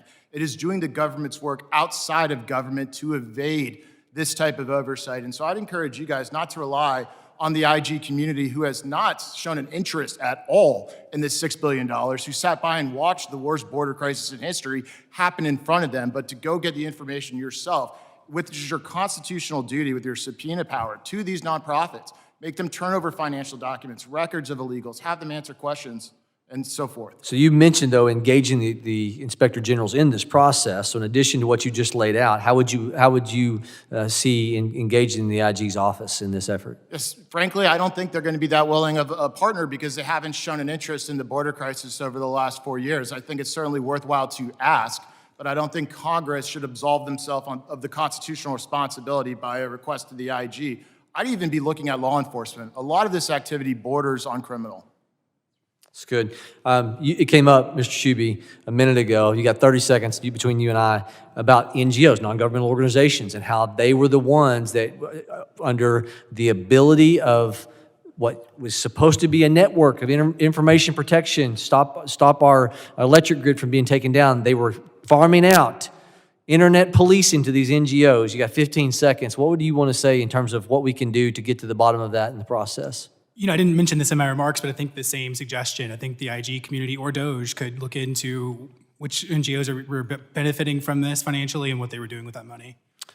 Thank you all very much. With that, we'll open it up to Mr. Thanadar for his 5 minutes of questioning. Thank you, Chairman, and thank you to all of our witnesses here for your testimony. Mr. Roth, I thank you for your service. Earlier today, we heard from the GAO and the DHS Office of IG about their work rooting out waste, fraud, and abuse. These offices were created by Congress and have legal authority to audit the federal government, as you know. The Trump-Musk administration and House Republicans claim they want to eliminate waste, fraud, and abuse. So does it make sense to you, Mr. Roth, that one of the first things the new administration did was fire almost every inspector general? Firing the inspector generals was a disempowering act. It sent the very clear message that if you have a politically sensitive audit or investigation or review, bad news is not welcome in this administration. And what it has done is sent a chilling effect throughout the oversight community, and that's including the Inspector General's office, but also the Office of Special Counsel, Office of Government Ethics, that they are unwelcome and that oversight is not apparently welcome. Thank you. Mr. Roth, how does Elon Musk's DOJ differ from the statutory watchdogs Congress created who have a long history of rooting out waste, fraud, and abuse? So one of the primary ways that it's different is the decentralized nature of the OIGs. So each OIG is harbored within a specific department. So for example, for me, it was the Department of Homeland Security. Someone else, it would be NASA. What that gives you is the opportunity to get deep knowledge as to the functions and missions of each agency, sort of the pluses and the minuses, so that you can then go and direct audits, investigations, inspections. The other thing that the IG's office brings that DOJ can't bring is the kind of rigor that professional auditing does. And you saw a demonstration of that today in the first panel with the IG's office, who is very well informed, had written reports that were vetted and according to accounting and auditing standards. You don't have any of that with an ad hoc group that isn't bound by the same kind of professional auditing standards. Mr. Roth, you were the Inspector General for DHS for a number of years. and you work closely with other statutory watchdogs created by Congress to protect the American taxpayer. Offices like GAO and the offices of special counsel. Based on your experience, why is independence such a critical feature for the Office of Inspector General? And how does that differ from the people at DOJ? So there's two answers to that question. One is sort of the ability to gain information from the agency in which you are sort of doing oversight on. So if you were perceived of as independent and neutral, you're more willing to get whistleblowers to come in and talk about, and this is really the lifeblood of any oversight, is to be able to get people to trust you and talk about sort of what it is that they see. And during my tenure at DHS, we had a number of whistleblowers in different places because I was perceived as being on nobody's side. I wasn't part of the administration, I wasn't part of the non-administration. Likewise, the Office of Special Counsel has special programs in place to protect whistleblowers. So that's one aspect of it, is that people trust you and they'll come to you so you can root out problems. The second aspect, of course, is just credibility. So when the IG or the Office of Special Counsel writes a report, the fact that they don't have a dog in this fight, the fact that they aren't part of the management, that they're not encumbered by any financial conflicts of interest or other kind of political conflicts of interest, makes those reports more credible than otherwise would be. Thank you for that. And it is, disturbing because we don't see the same level of competence. Again, do you see the same level of competence or the independence in the 19-year-olds and the 20-year-olds that are hired? Or if you look at their social media profile, you see all kinds of racism and other horrible background. Again, are these people qualified to do the job that they've been assigned to? Again, the process that the Inspector General's offices have is that you have to have professional auditors who are trained and skilled in the kinds of things that auditors do. They are reviewed, they are supervised, any report goes through vetting, et cetera. All right, my time is up, so I yield back, Chair. The gentleman yields. I now recognize the representative from Illinois, Ms. Ramirez, for her 5 minutes. Thank you, Chairman. And I'm really grateful for the opportunity to also stay for the second panel. At our first Homeland Security Full Committee hearing a couple of weeks ago, I brought this graphic with me. And as you read here, Elon Musk, that is what I believe to my core is the biggest threat to our national security. This is the Committee on Homeland.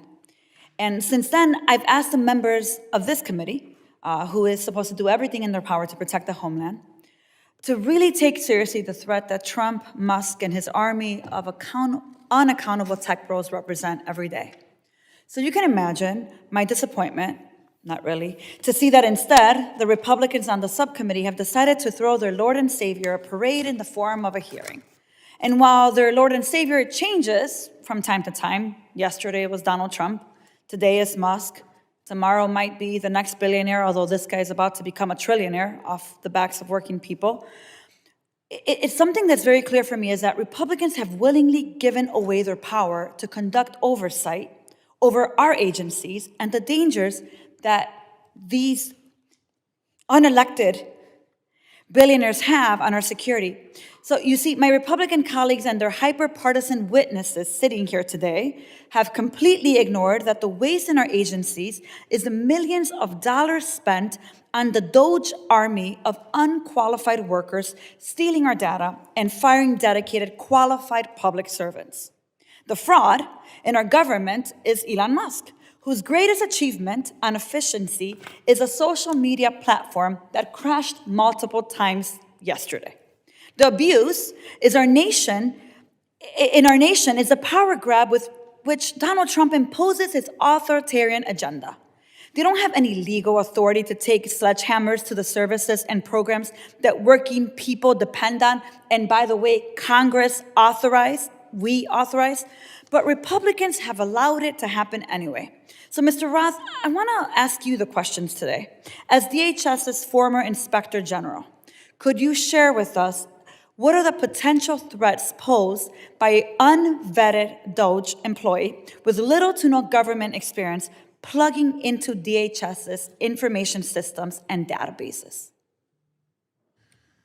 So I can't talk about the specifics of exactly what DOJ is doing because obviously I'm not involved any longer in the government.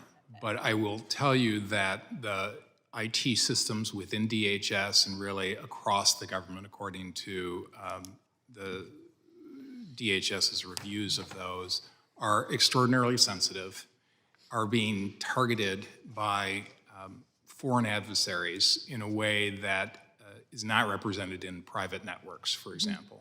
And you heard the testimony of the GAO witness on the first panel talking about the vulnerabilities that exist, the documented vulnerabilities that exist in access controls. So having an unknown person or an unvetted person have access in ways that you don't have a full understanding of is extraordinarily dangerous and represents a significant vulnerability in IT systems. Yeah. Thank you, Mr. Roth. And I think in part, when you said you're not quite sure what their authority or what they're doing is, I think it's actually the concern that a number of us have here. I've said this in Veteran Affairs Committee, and I'm going to say it here. I want to know, what does DOJ have access to? Who authorized it? Who are they talking to? What data do they have? How is it that they can have sensitive data to our national security and that it go completely unchecked? This committee, this subcommittee specifically, is responsible for oversight, accountability, and investigation. And we've already seen the effects of having unqualified people accessing our data and making decisions in our agency. Because look, the day after the DOJ's website was launched, it suffered a security breach, putting our sensitive data in the hands of anyone with a computer and access to the internet. And how can we forget when DOJ fired more than 300 staffers from the National Nuclear Security Administration? Yeah, that's the agency that's tasked with managing the nation's nuclear stockpile. Or the several employees who are working on the federal government's response to H5N1 avian flu outbreak. DOJ doesn't have a great track record, and whether it's due to stupidity or hatred, at this point, a better name for DOJ would be the Department of Obstruction and Gross Errors. I really hope that this committee takes the threat of DOJ and Elon Musk seriously, and I intend to work with all of my colleagues to do that. With that, Chairman, I yield back. Lady yields. I now would like to recognize for his 5 minutes of questioning the gentleman from Alabama, Mr. Strong. Thank you, Mr. Chairman. Mr. Howell, your organization published findings from your analysis of cell phone data revealing potential illicit activities by NGOs, such as providing false residency documents or advising illegal immigrants to lie to law enforcement to evade ICE. After the release of your findings, did the Biden administration take any steps to address these concerns?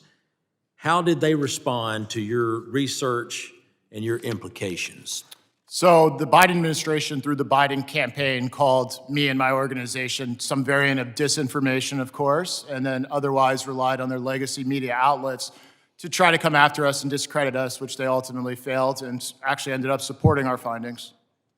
Thank you. How do you think the administration's failure to act on this issue might have emboldened other NGOs or other groups engaged in questionable practices? Well, they turned on the fire hydrant of billions of dollars of funding. They built an entire sophisticated apparatus and infrastructure. A lot of people gained a lot of power, influence, and money throughout this, and it resulted in the biggest invasion of the United States, the biggest mass movement of human beings I can think of in an organized fashion throughout our country and into everyone here's community, with drugs, crime, violence, all coming with it.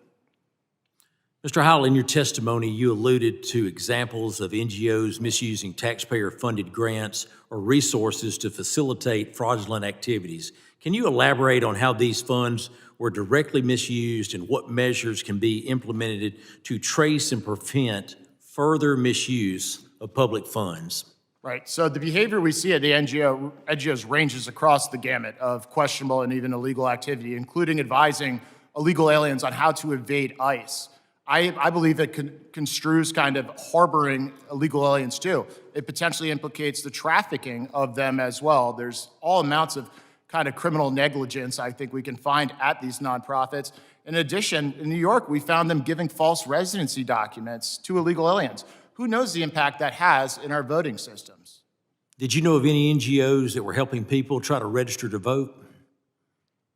Yes, absolutely. By giving them false residency documents, with residency being one component of voting, that is a factor there. Also, south of the border in Mexico, we discovered flyers encouraging illegals to vote for Biden when they entered the country. Separate, the White House themselves, when they tried the federal takeover of elections via Executive Order 14019, they invited a lot of these nonprofits and their partner organizations to basically advise, we don't need to do anything to warn illegals not to vote whatsoever. They kept the system wide open because they were relying on those very votes. That's why they opened the border in the first place. They can't win with only American votes. They needed to import a new population dependent on government to fundamentally change the United States. That's what this is all about. You're spot on. Switching gears, American First Legal has been dedicated to ensuring transparency and holding the government accountable. However, these efforts have faced significant obstacles, particularly from actions within the Biden administration aimed at hindering oversight work. Mr. Block, can you share some examples of how individuals within the Biden administration have attempted to obstruct America First legal efforts to hold the government accountable and promote transparency? Yeah, so a couple that come to mind. I mean, from day one, the Department of Justice moved to disqualify one of our co-founders and general counsel, Gene Hamilton, from cases that he was qualified to work on and had every right to be on. And that was day one to all the way up through to just before the election. NARA was supposed to produce documents depicting Hunter Biden and Joe Biden meeting President Xi. Those were ultimately produced after the election. There were other productions that we were supposed to get before the election that came after the election as well. So, I mean, just from day one through the current day. Thank you, Mr. Block. Mr. Chairman, I'd be remiss if I didn't mention, I walked in and I heard the word hyper-partisan. I'm telling you right now, I hate that I was committed to something else and I couldn't be here longer.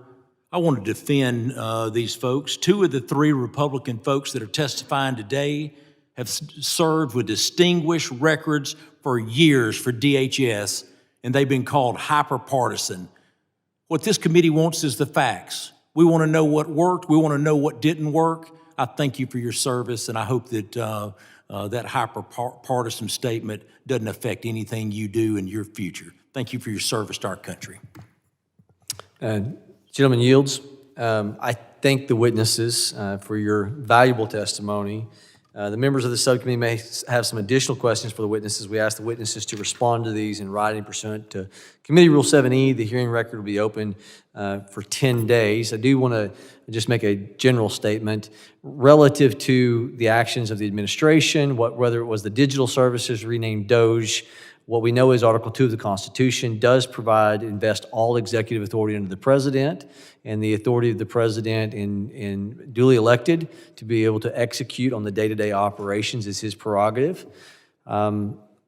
Additionally, I want to move to enter this letter from the Vice President of the Associated Builders and Contractors, a national construction industry trade association representing more than 23,000 members, requesting members of the committee reduce wasteful spending in infrastructure contracting by removing the Biden-Harris administration's project labor agreement that discouraged fair contract completion without objection. So ordered. With that, thank you to the witnesses for your testimony, to the members for your time, and now this committee stands adjourned.